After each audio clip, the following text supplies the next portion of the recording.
Hari Om Tat Sat. Welcome to Jyotirmayananda Society. We focus on spirituality, our journey to self realization. Please subscribe for the mystical meanings of the scriptures and to enjoy daily satsang with us. We are currently exploring the book The Art of Positive Feeling, authored by Swami Jyotirmayananda Maharaj, narrated by myself, Swami Nikhilananda. And we are currently studying Madhurya Bhav, the different emotions. Madhurya Bhav is the devotion of the love between a lover and his beloved. A parable is told to explain that point. Once sage Narada wanted to know who were the best devotees of Lord Krishna. Krishna proposed a simple method for determining this. He was going to pretend that he had a stomach ache, and further that it would only be cured when a devotee offered him water to drink in which the devotee's foot had been dipped. Krishna was going to pretend that if any devotee were to give him that type of water, his pain would be cured. Narada eagerly agreed to that plan. He went to some famous devotees and asked, "Will you help Lord Krishna? He is suffering from a stomachache and only a devotee can come to his aid." One devotee said, "I will do anything for the Lord." Narada then said, "Here is a jar of water, put your foot into it. Krishna is going to drink from this and that will cure him because a devotee is always greater than God." But the devotee said, "How could I ever allow Krishna to drink something in which my foot has been dipped? What will happen to me?" Narada replied, "Surely you will go to hell for having done so." The devotee said, "Well then, I will not do this." One by one, the devotees said the same thing. No one would allow his foot to be dipped into water for Krishna to drink. Then Narada came to Radha, the famous devotee who had developed Madhurya Bhava, the state of intense sweetness towards Krishna. Narada said, "Krishna is suffering from stomach pain." And Radha said, "What should I do to help?" He said, "All you have to do is put your foot into this water and Krishna will drink it." Radha's foot were besmeared with mud, but she immediately was willing to put them into that water. Narada said, "Stop, think it over before you do this. If you allow this water to be taken by Krishna, you are going to everlasting hell." Radha answered, "Who cares about hell? My beloved is suffering from pain and all you can talk about is hell. What type of a saint are you? Bring all of that water." And she placed both her feet into the water. Narada realized that here was the greatest devotee of all. Radha's love was not conditioned by her egoistic expectations. Even if she had to enter hell in order to please the Lord, she was ready to do so. There was no consideration of her own ego. That is the characteristic of Madhurya Bhava. When you and your devotional sentiment has reached its height, ego does not matter at all. Whether you are placed in an adverse situation or a prosperous one, love for God will not diminish. It will continue to grow even if you are repeatedly given adversity. As a beginner on the spiritual path, you may pray and meditate today, and tomorrow you may find that your day is even more miserable than today. Or you may practice some yoga and then find your condition does not improve the way you expected, but rather it becomes more complicated. If these things happen, you may become discouraged and say, "What is the point of practicing yoga or worshipping God if my conditions are not improving?" But the fact is, as you advance, you realize there is the constant possibility of loving God no matter what happens. That love cannot be interrupted. Whether there is adversity or prosperity, divine love never diminishes. If you were to develop love for God, how joyous, how engrossing that would be. If you were to have the slightest glimpse or experience of that love, then your love would flow towards God no matter what your condition, whether there was prosperity or adversity. As you advance, you will realize that the intellect of a devotee does not interpret anything in the world as adversity. Rather, it finds every condition to be a divine gift. Sometimes there are painful situations, yet they have a profound mystical meaning for your soul. When you become aware of that meaning, you realize that those painful situations are not really painful, but that you have been led to higher wisdom by God, who is the embodiment of supreme love. In the state of Madhurya Bhav, one experiences intense sweetness towards the divine self. Ego melts and the devotee becomes one with God. Devotees generally choose one of the five devotional attitudes or states of bhav that suits them best. And while other attitudes are practiced, their chosen attitudes become predominant. Through any one of the five attitudes, one can attain perfection and enjoy the greatest heights of divine communion. For Tulsidas, the author of the Ramayana, the predominant attitude was Dasya Bhav, meaning God is the master and I am the servant. For Surdas, another great devotee, the attitude was of Vatsalya Bhav. God is like a child and I am the parent. It is said that once these two saints were walking along the road, talking together, when a mad elephant came towards them. Tulsidas stayed on the road while Surdas ran away into a ditch. When asked why he had run away if he was a devotee of God, Surdas said, "Well, my God is a child. It is to protect him that I ran away."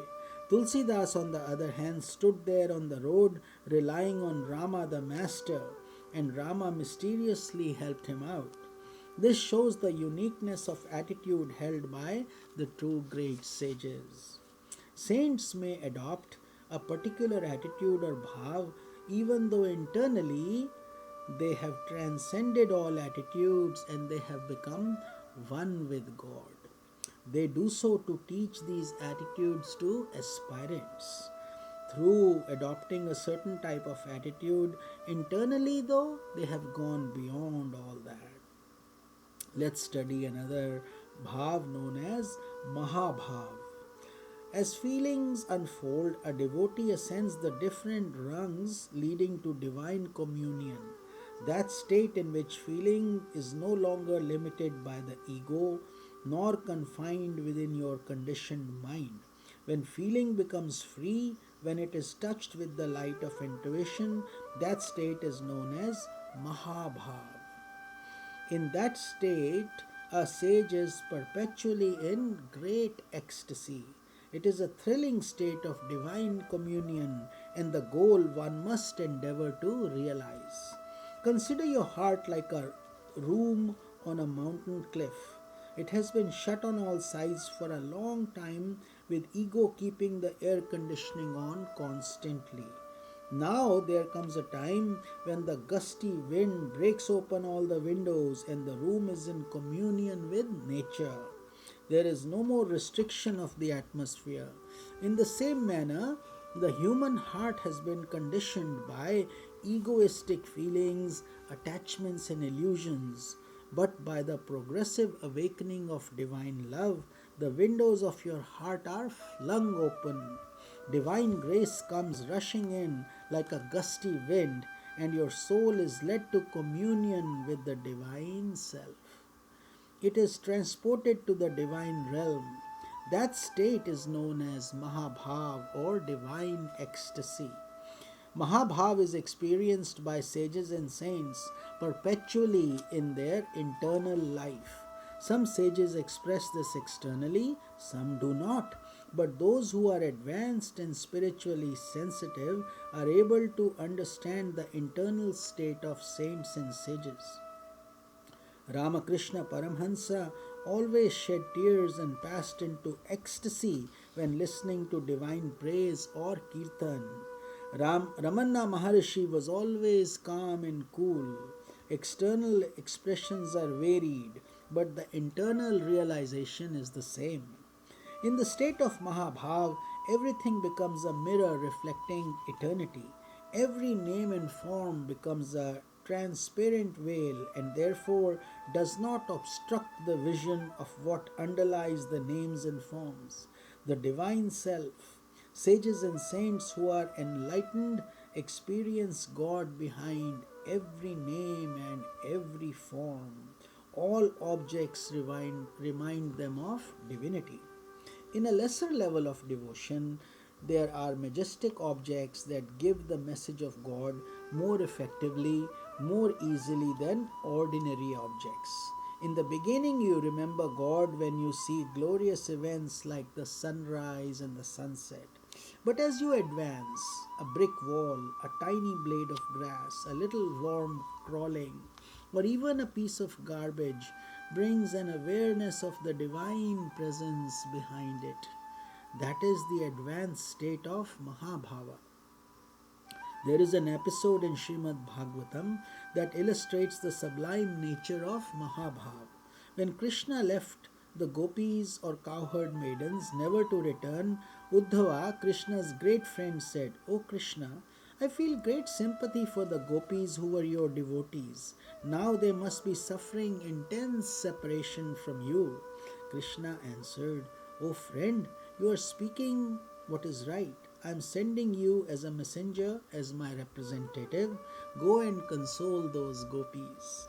Uddhava travelled to where the gopis lived in Vrindavan, and when he arrived, all the gopis surrounded him and were delighted to see him. Then, in an attempt at consolation, he said, "O gopis, you must know that Krishna remembers you, and Krishna is not anyone's possession. He is the divine being." Radha, the most prominent gopi, smiled and said, "I am really surprised by what you are saying. You are saying that Krishna is not here in our midst. Krishna is much more in our midst now than ever. Are you dreaming? We hear the flute of Krishna, we see him taking the cows into the fields, we find him in the clouds and in the peacocks as they dance, we find him with us all the time." Uddhava then humbly realized that his mystic experiences were mediocre in comparison to the gopis, whose awareness of the divine presence was constant. In the beginning, Krishna had been an external personality, but as devotion advanced, he was no longer a human personality. He became the subtle essence behind everything. People who did not have that insight thought the gopis were miserable because Krishna had left them. But it was not really so. The physical Krishna disappeared from their midst, but the spiritual Krishna permeated them, and they were always in the state of awareness of divine presence. That is the state of Mahabhav. One who has attained that state is the highest evolved personality. On the tree of spiritual evolution, this is the highest blossom, the highest wisdom. The scriptures say that the whole world rejoices when a person attains that state. Gods rejoice in the heavenly world. The forefathers of such a person rejoice because they feel the pride of being related to that type of personality. To have a saint in one's family is considered one of the greatest achievements.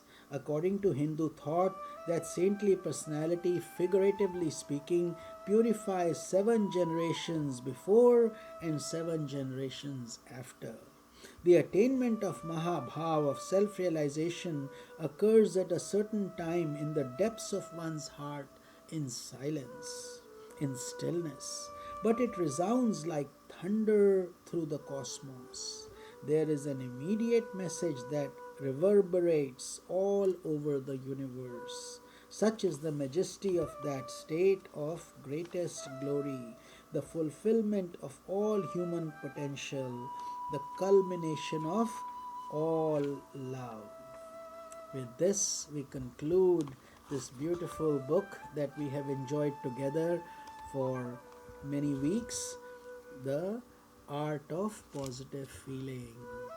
And we humbly prostrate to our Gurudev Swami Jyotirmayananda Ji Maharaj, whose blessings continue to fill us with divine nectar as we all evolve on the spiritual path together. Hari Om Tat Sat. We will start a new scripture or a new book starting tomorrow, Integral Yoga. Hari Om Tat Sat.